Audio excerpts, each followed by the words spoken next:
who are you and where are you committing your time, right? Because if you're committing your time in multiple directions, like I was trying with three essentially, it's like something's not going to work.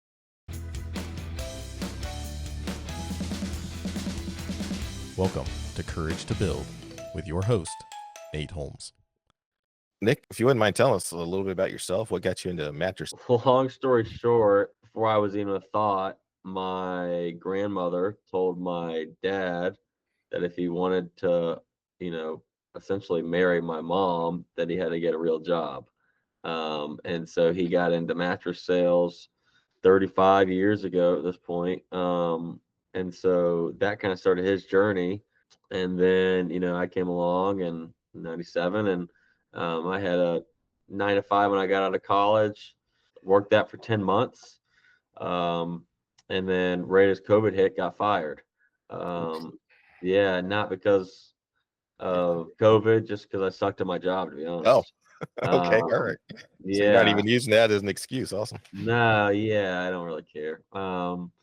Best thing that ever happened to me, honestly. Other than like my parents and everything, right? But, like I had to figure out, okay, what was the next step, and was I going to get back into regular job, etc. And I hated the 9 to 5. I hated those 10 months.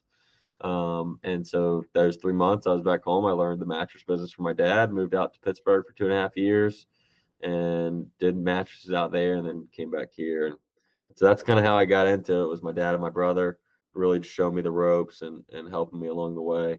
And here we are. Cool. So does your dad have his own mattress store or furniture Yeah, my store? brother. Yeah, my brother's got his own store in Raleigh. I got my own store in Charlotte, North Carolina, and my dad's own in Wilmington, North Carolina. Wow. And then we kind of all operate together, through talking and whatnot. Very cool. Yeah. I'm actually pretty familiar with that area. I lived in New Bern, North Carolina for a couple of years for a Okay. short stint. So Yeah. got down to Wilmington a few times. And so are you just mattress stores or do you do other furniture or? Just mattresses. I mean, mattresses, adjustables, pillows, protectors, that kind of deal. We haven't got into furniture or anything yet.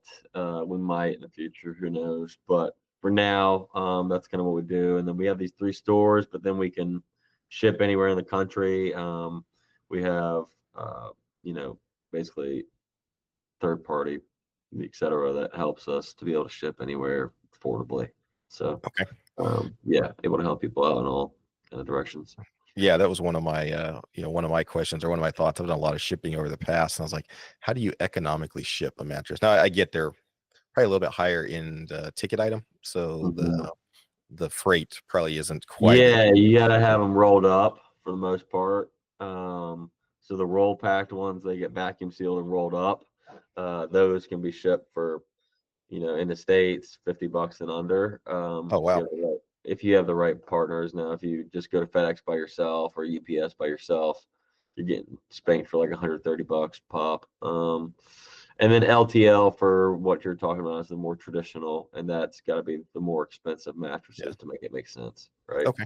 So like if you had something that you can't roll up, is because there's still quite a few Yes. framed. I don't know if I'm using the right terminology. Internal spring mattresses. Yeah, more traditional mattresses, the Sure. easiest way to put it, but inner spring is what you're saying.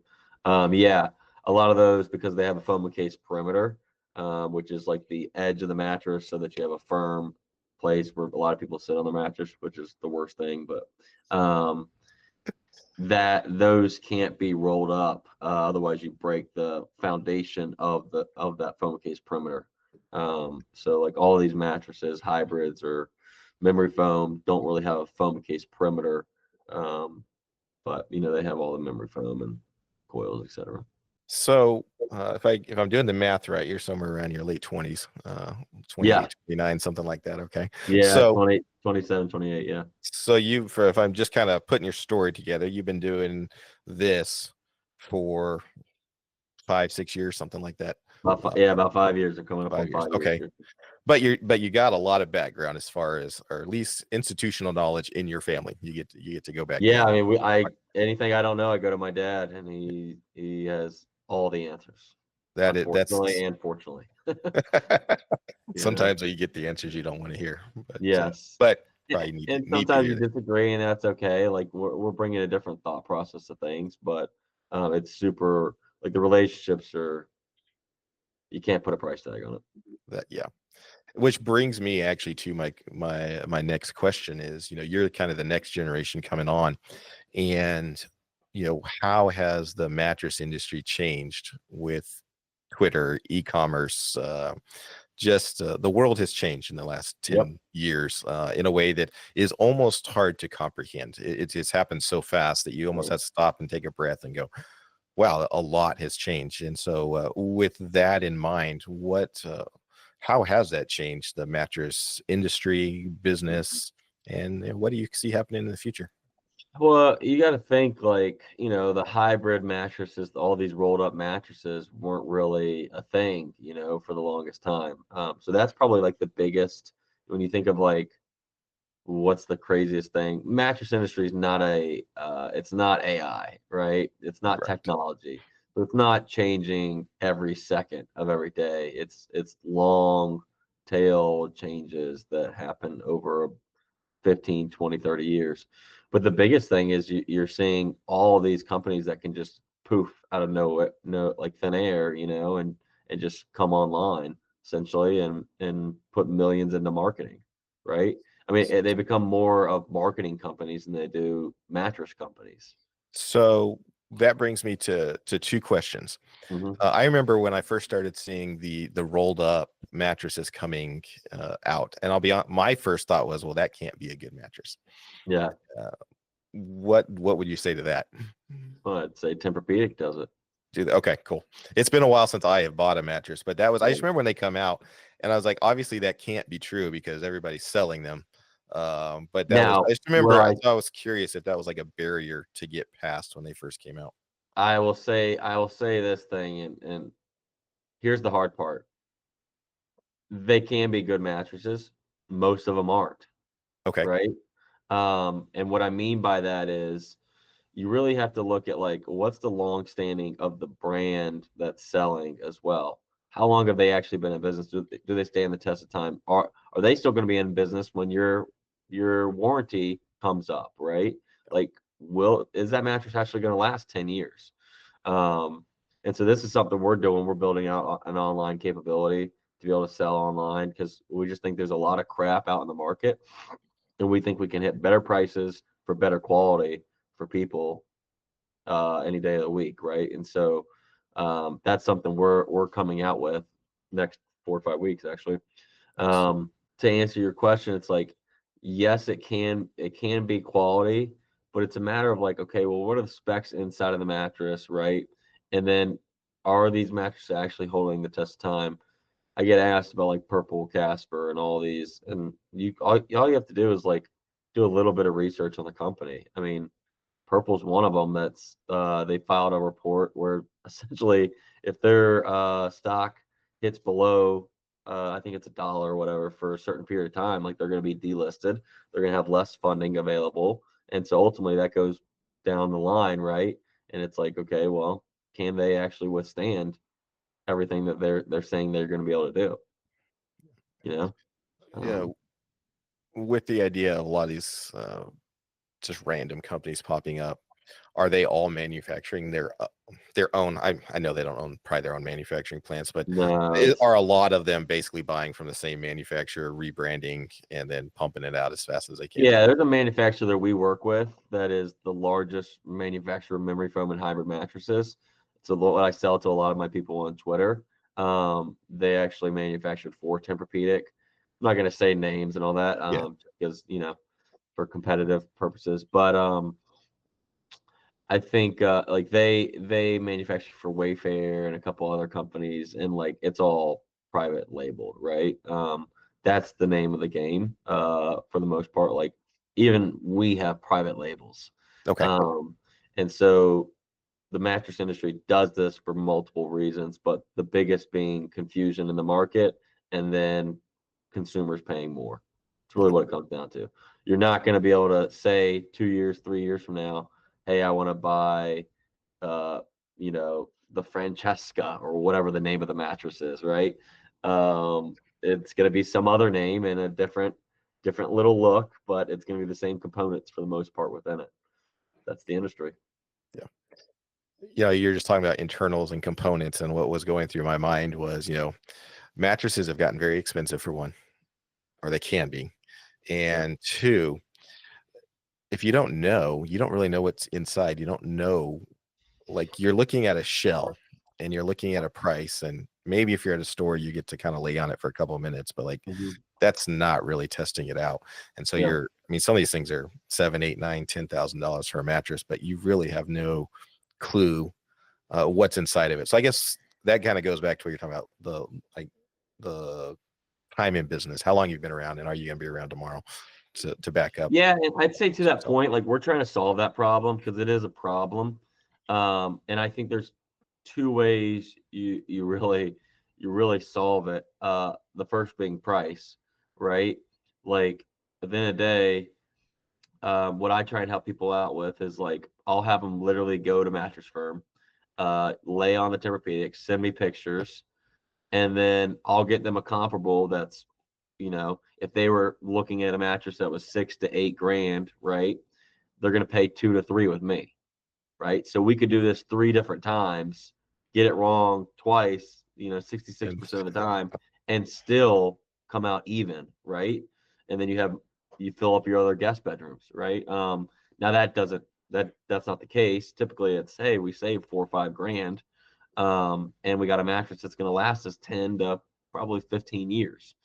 So that's the first thing. And I kind of, the other part of that is like, yeah, it is difficult. And you're not going to get it exactly right. I try to err on the side of caution. So if somebody tells me they want a firm, we might go a little more than a firm, right? Because mattresses only get softer over time. yeah, So I'd rather err on the side of firmer or however they want to err. If they want to err on the side of softer than firmer, we'll do that, right? But for me, it's like I'm going to educate my customers. I want them to be knowledgeable at the point of sale. I'm not trying to have a gotcha moment. I want them to I want them to think about me and have happy thoughts, right? And want to pass along the mattress guide to their friends and family. And I think the only way you really truly do that is by truly guiding them through the process. And so for the people that want to spend the 2 to 3K on a mattress, don't want to spend the 5, 6, 7, we're a great fit because I'll walk them through a process. But also with the online capabilities for the people that want to spend, under $1,000 on a mattress and don't really want to talk to somebody about it. They just want to, know that they can trust what's going to be there. We'll have the online capabilities as well. So that's what we're trying to figure out the balance of it all. But I think we're targeting some of those questions and problems you're really talking about. because that was one of the things I was wondering is like, how do you Figure out like the comfort and all that. yeah, how do you help them find out what's the right fit for them, what works for them? When you're probably in today's world of summer people, you might not ever talk to them in person. You're emailing or texting or something, Mhm. messaging on Twitter, whatever, but you're not So even my looking people, at them yeah. face to face. So it depends, right? And this is the hardest part, right? To be honest, the comfort is the hardest part. So I think we're gonna have to take a multiple pronged approach to that. Give them comparables to stuff in stores that they can go try. Um, there's two di- there's different types of people, right? And that's the hardest part. There's people who want to buy something right now, don't care, just need something, right? That's a different set of person. There's somebody who's going to maybe wants to try a couple things, but not a lot, right? Or you talk them through something. And then there's people who got to try something and it's got to be pretty freaking close, right? Um, and then I'd say there's even another subset of people that like just want a 100-day, 200-day try, 120-day trial or whatever, and that's that. We're not going to be able to accomplish the needs of the 120-day trial if we want to be doing this in 25 years. That's how we look at it, right? So we're already saying like, hey, we're not going to be able to help those, but those other three subsets of people, we're going to have to be able to figure out exactly what that looks like. Part of that is a sliding scale that says, hey, this is what we know the mattress to be. This is where they kind of line up, but also some more information so you can like know some companies make mattresses far softer than others. Some make more firmer, right? And so there's strengths and weaknesses there. But then also we could put in more information below in terms of like, hey, this is a comparable, etc. The hardest part is like people only read so much, right? And so, for that first bit, we got to have a quick go-to, and that's going to be like a sliding scale, more so of like extra firm, firm, medium firm, luxury plus, etc. Right? That'll be more so the first like quick. Okay, well, this is where it is on the scale, right? And if someone just wants, that's all they need to buy, boom, you got it. Yeah.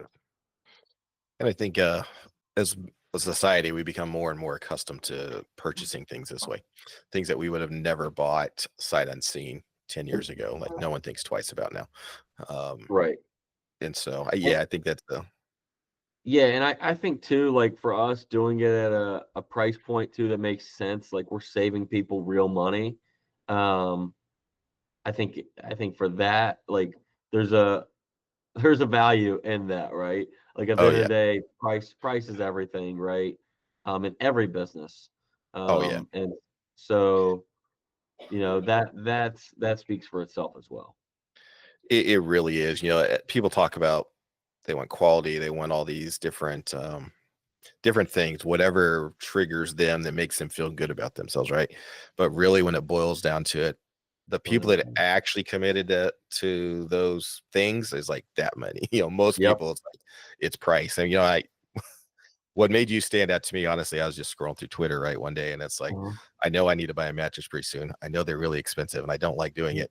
I was like, well, Yep. who's this guy on Twitter like selling mattresses online? Like that is cool, from a Yeah. business standpoint.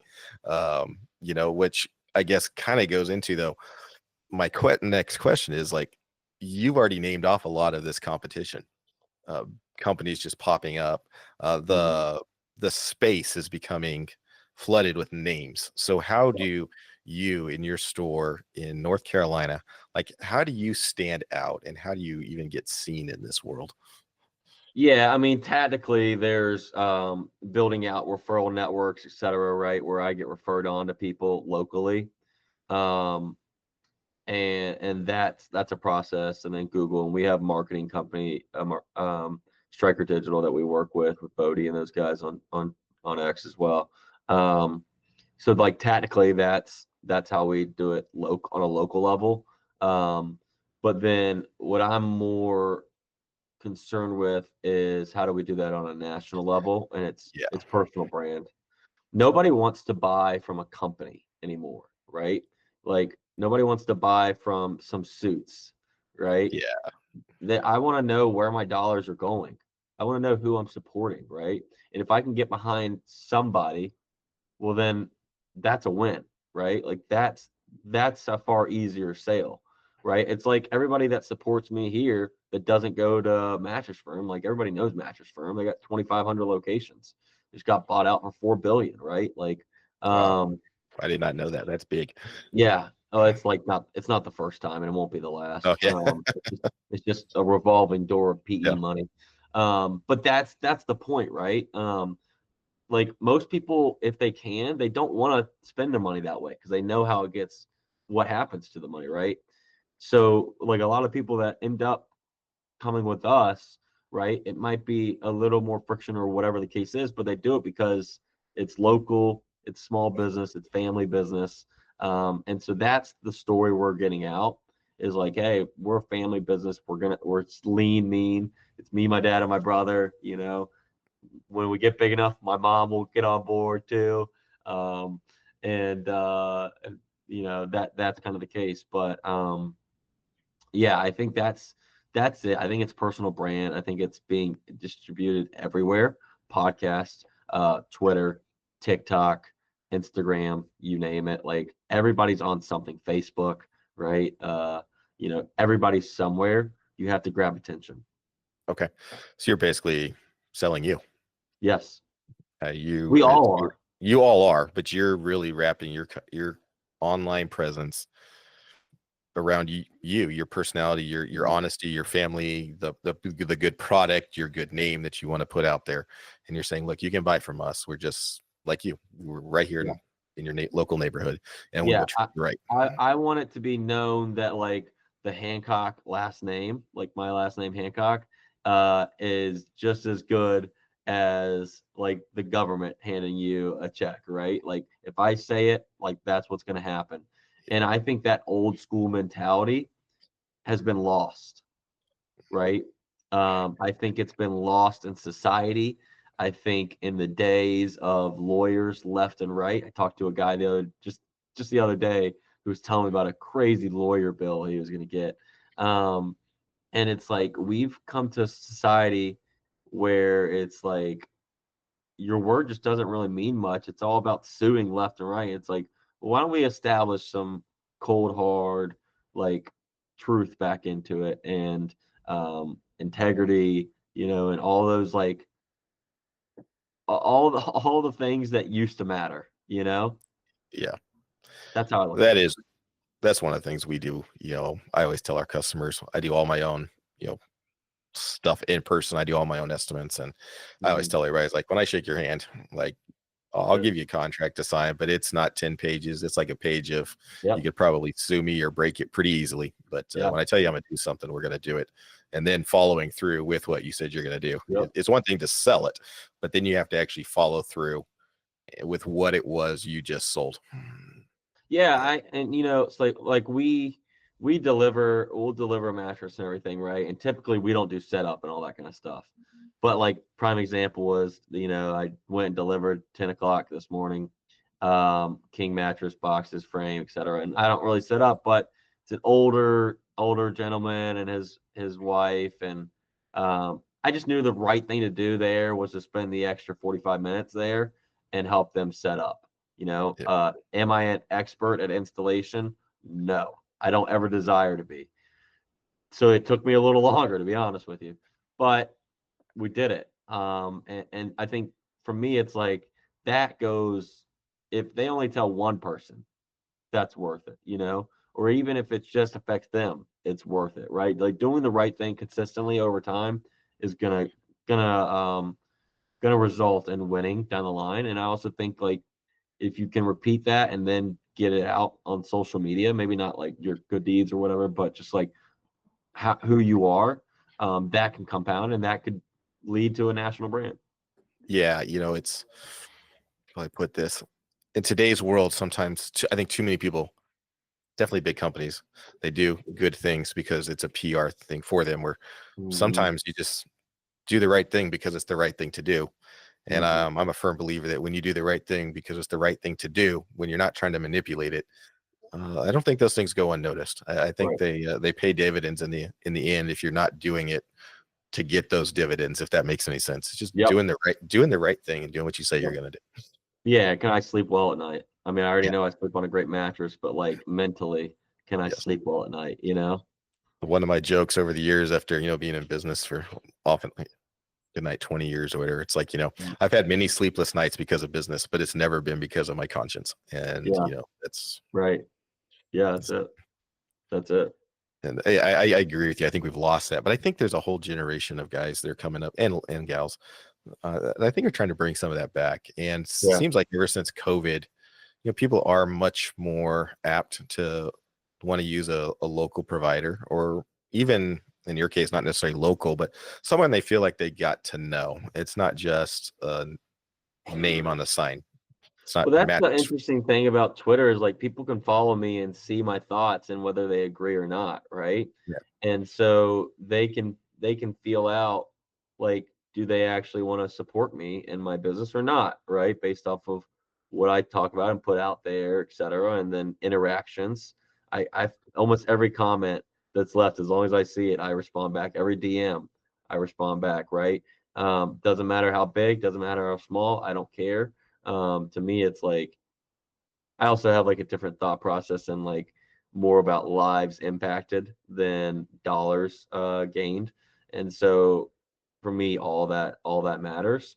But that's how you earn people's business. Like it's an honor that people want to spend 2 to 3 grand with me. Like that's an honor, right? It's an honor that people want to spend $300 with me. Like they earn that money, right? So, I don't take it lightly. We're not some corporate that just, it's another number. Yeah, you're literally receiving their time in payment. They worked, Yep. spent their time to do Yep. that. Going back to what you just said, about taking care of the customer. Mhm. I could have this slightly wrong, but I believe it was Ray Kroc said something along the lines of that: if you take care of the customer, your customer will take care of your bottom line. Yep. And I think Makes getting sense. back to that type of mentality is coming back, I think, and I'm pretty excited about it. Yeah. Yeah. I hope it does. All we can do is our part. Yeah, exactly. And I was going to ask you this. I have my thoughts on it. You're on Twitter, right? So you're Mhm. publicly out there, and you made the comment. Do they agree with what I have to say? Yeah. So do you find yourself limiting yourself or holding back at times on your opinions or thoughts or anything because Politically, of that? yes. Yeah. Okay. Politically, yeah. And that's just because I don't want to come off as I have strong opinions, uh, on that kind of stuff. But when it comes to like my faith and stuff, no. Okay. Um, so because I also like I think there's bigger consequences there if I do, right? Yeah. But like Absolutely. yeah, but politically, yes, because I don't think whether you're on either side of the aisle, I don't think you gain anything by really showcasing that fully, right? Like, if you're hardcore Democrat or Republican and somebody else is with you as well, right? Well, they're gonna be like, cool, we're on the same, but then the other person hates you, right? Like that's how Yeah. it is. And so it's like I just think it's a lose-lose situation. I try not to get Especially. myself in many of those. Yeah. Especially in today. I mean, everybody is so divided. It's I think the horrible. divide has gotten so big. It's hard to have those I conversations I at all. love I love like about 3 months after the election is over. And I'm like, "Okay, we can go back?" Like, Yeah. "Can we get back to like?" But those months, like, leading up to the election and right after, it's like, "Oh my goodness, get this over with." Whether it's, like, on the radio, TV, or like, it is the most of I wish they would ban, like political ads because it's the most annoying thing ever, and I think it's just a waste of dollars, period. But that's me, so Yeah, well, and then wait to get another decade and a half on you, and you'll be really sick of it because then you've been hearing it for Yes, 40 it's the years, and you're same like, "Oh my word, the it never same ends." garbage every Yeah. 4 years, it's the same garbage, so but whatever. So, you said you hold back on that, which I totally get and respect, Yeah. especially in the world that we live in today. Um, but you brought up that you don't hold back on your faith. Yep. How does that affect your life, your business, if you don't mind me asking that? Yeah, it's I'm glad you asked. I mean, it's everything. I got Bible study they go to every Tuesday night, and like that's affected my life. December, I was in a very not so happy mental spot, which most people don't know me as like a not happy guy, so it was just not myself. I had a business partnership that didn't work out, and really not seeing the light with another business. So, um, but it all led me to this, right? And so for me, I needed that group to hold me accountable and getting in the word. But also, I find my life, I find myself to be far happier when I am like truly pursuing after the Lord, and more fulfilled, as well. There's a lot of story as to like my mom really shouldn't be here with us. She had late stage 3 melanoma cancer, with my sister in her stomach. My sister had to be born early so that my mom could go into chemo. And my mom's still here with us. My mom also got in a bad accident where she got rear-ended and did a 360 in the air, came down, and the only reason she's still alive is because she had her seatbelt on. Um, so there's a lot of things that I'm just like grateful for. My family's my dad had 8 stores at one point. '08 hit, basically lost it all after about 2014 and a lot of debt. And our family has stayed intact through all that. I don't think you get through all three of those things without faith, in my opinion. But that's my story in my life, and I don't I don't like look at people differently because they don't have that same story or same beliefs. But I do try and tell people about my story so they can be encouraged through life. I think we are meant to have people in our corner, whether Yeah, that's yeah, spiritually, not spiritually, whatever the case is. We are meant to do life with other people and not be isolated completely. It's not a happy life. yeah. And it seems like the generations that are coming up. I was reading a thing basically said, they're the most connected, but the Mhm. least connected at the same time. Yes, And yeah, as a social media. person of faith myself, I'm actually a pastor as well. That's Um, awesome. I certainly track with what you're saying. Yeah, But so I believe God created us to have community together. yep, I think it's really important. And bad things happen when you get out there and you get by yourself and you get in a really dark place. And yeah, you need people. So yeah. Yeah, and I've been in that place like twice now in the past 4 or 5 years, especially as an entrepreneur, like especially running my own business stuff. It can be tough at times. So, yeah, it means everything to me to answer your question. very tough. Yeah. So how long have you been in business for yourself? I'm coming up on like 5 years, I think. Five I years. really Awesome. stopped counting, to be honest. I think I'm at 5 years. Yeah, So you've made it to the point where most people don't. yeah, yeah, I mean, you really have. yeah. And So I think statistically, what are the numbers? Like 70-80% of businesses don't make it past 5 years. And makes sense. this is my opinion, and I don't have the stats to prove it, but I think a lot of it's here for a lot of people. I think a lot of people Yeah, give up too late. And I mean, that's a milestone, man. I mean, congrats yeah. to be able to make it that far. Yeah, and Um, I think too, it's like I think the other big thing is, and I learned this when I was trying these other two businesses as well, is like who are you and where are you committing your time, right? Because if you're committing your time in multiple directions, like I was trying with three essentially, it's like something's not going to work. And so yeah, now I'm just like all focused on mattresses 24/7, and we're doing the best we've ever done.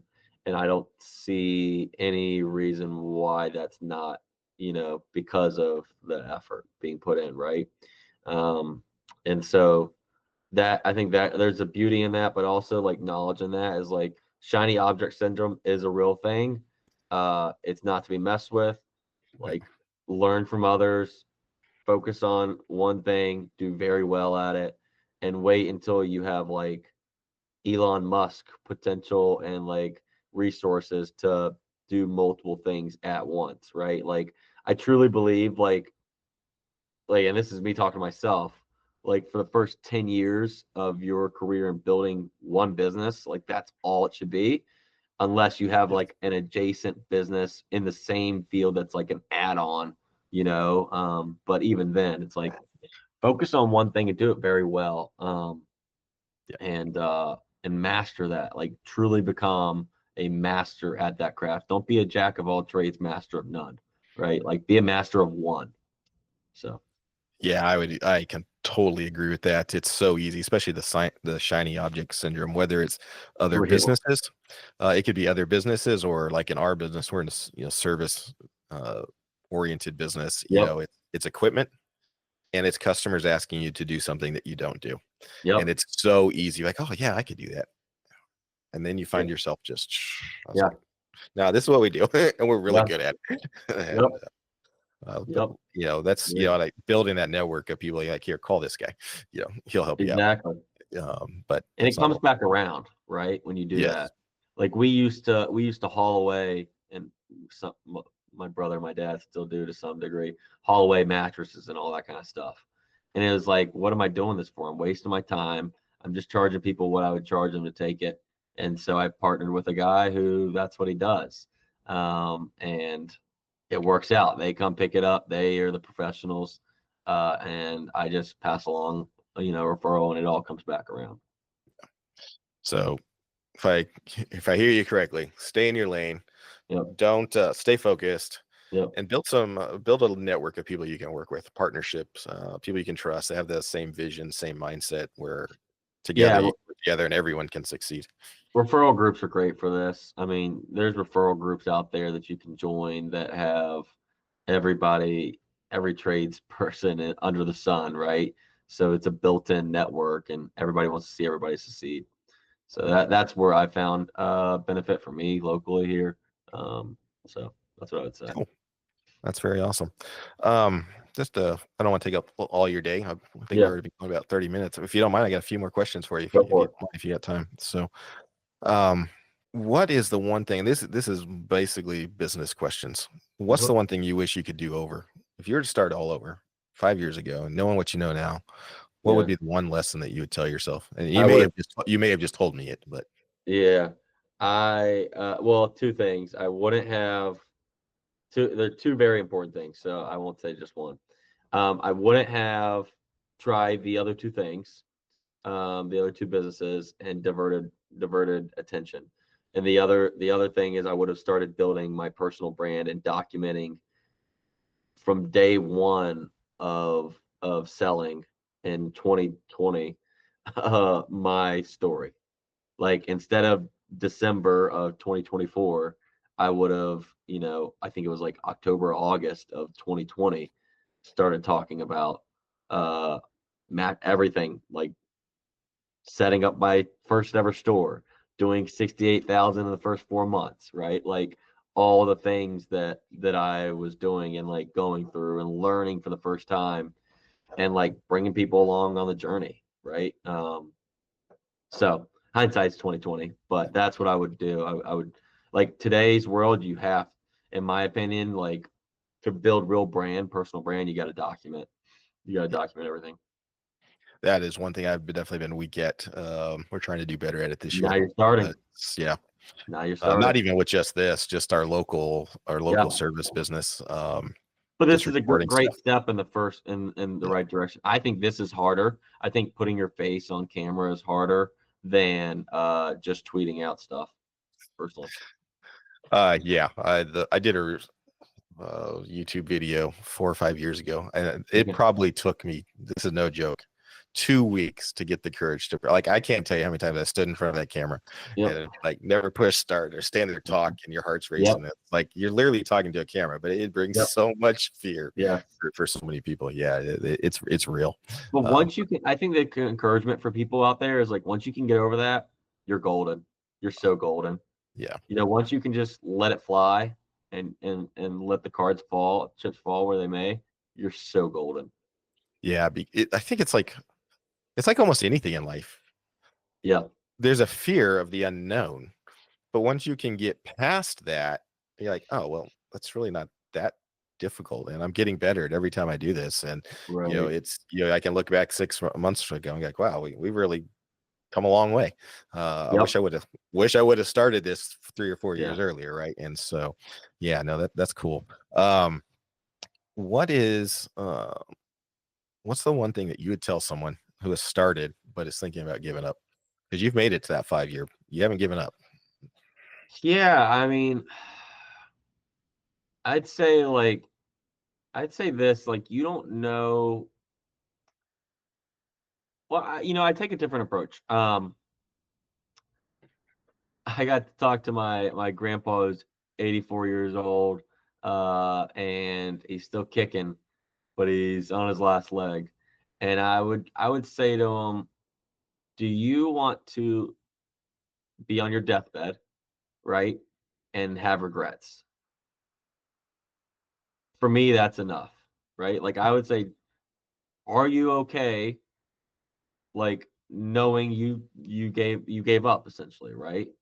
Like, will you be okay with that in 70 years when your time's up? Because we're not here forever. No. So like that's what I would say.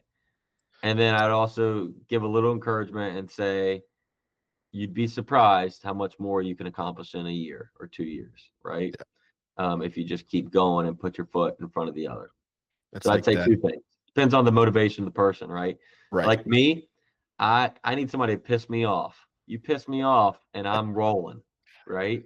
Like my dad, he called me a couch potato when I was literally before I started my first business, and so I put in my notes that night. I said send him a screenshot of like what I was doing numbers wise, and so I did. A year later, I'm like, how about that for a couch potato? And we still laugh about it to this day. But that's the relationship we have. I'm very much like him, so I think he gets it. But some other people need a little to be a little nicer, right, etc. And so if that's the case, like I would just encourage them and say, hey, where are you at now? Where were you? Yeah. Like, take a second. I don't think everybody takes a second to like recall where they've come from, right? And like, look how far you've come. You want to just stop? You want to stop all of this? Like, look where you're going, and just keep going, one foot in front of the other. That's the hardest part. Yeah, a lot of people, you get in the moment, everything's going bad, or at least you think it is. Yeah. And normally it's not as bad as it feels like in the moment. Mhm. And it's hard to pull yourself out from that. Like you said, look to the future and say, you know what?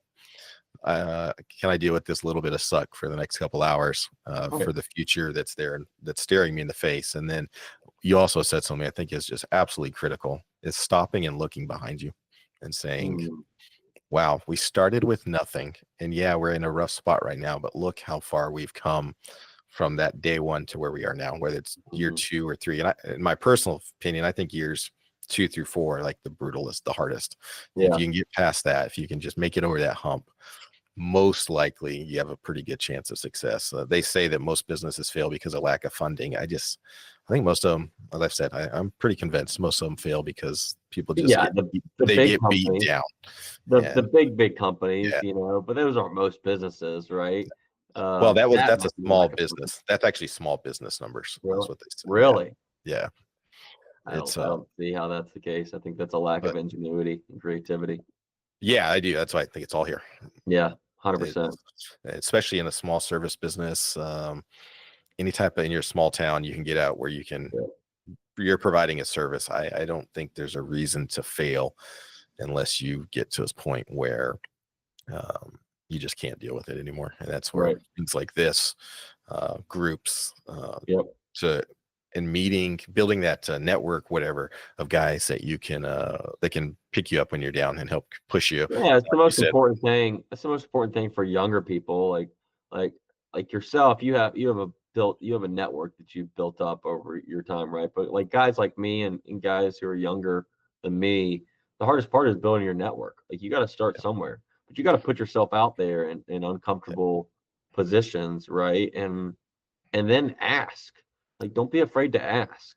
Like, have one-on-ones, ask for advice, make people fall in love with you for you, right? And the rest is gonna come. Well, even you said me, I'm old, right? Well, I moved all the way across the country, changed industries, Right. changed everything. Started with literally, moved to a town. I knew like my aunt, and that was it, and didn't know a single person. And so we had literally we had to build a whole new network locally from scratch, in my late Mm. 30s. And so it can be done. And now having the experience of doing it in the past, made it Yeah. easier. But yeah, it takes work. And I think that I'm gonna throw this in there as a kind of a plug for doing good work. Probably our biggest network that we built of people that we work with is because they saw the work that we did and they said Mhm. we need to work with you, and Yeah. providing good quality work for those that you service. So Right. uh, so Agreed. cool, man. What's next? I know you said you got your online stuff you're hoping to have going in here in the next 5 or 6 weeks. Yeah. um, is that something a site you're willing to share yet, or you want to leave It's that? gonna be on our main site, www.directoutletmattresses.com. It'll be added on there. Um, and then just continuing to build out on Twitter, X, whatever you want to call it. Nice. And then gonna try and do like TikTok videos and that kind of stuff. So a lot of the changes you'll see website related, just building up more of a digital footprint, and then really just trying to get the word out there more so. Awesome. Well, it sounds exciting. I'm looking forward to so I just recently stumbled across you and you just piqued my Yeah. interest right off the bat. So from that standpoint, I think I mean, I'm a boring old man, but you definitely I piqued like my it. I interest. want And boring old men. I want everybody. You know, that's the thing with our business. It's like everybody needs a mattress, right? And everybody has a friend and a friend, yeah, and we always say friends don't let friends pay retail, right? And so I like it. that's what we're here for. So cool. Well, I really appreciate you coming on, and we'll let you know once we get it posted. And Yeah, I I'm excited. appreciate you. Like my first one. I hope it went okay. I have no idea Great. what it'll come out like, but I appreciate you coming on.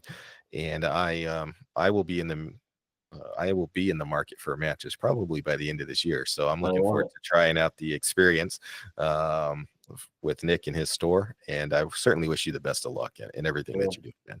Now you So, got it. Now you got a guy, brother. Appreciate you. so cool. Well, I appreciate it, man. So, All right. all right, you take care. You have a good day. Cool. Cheers, man.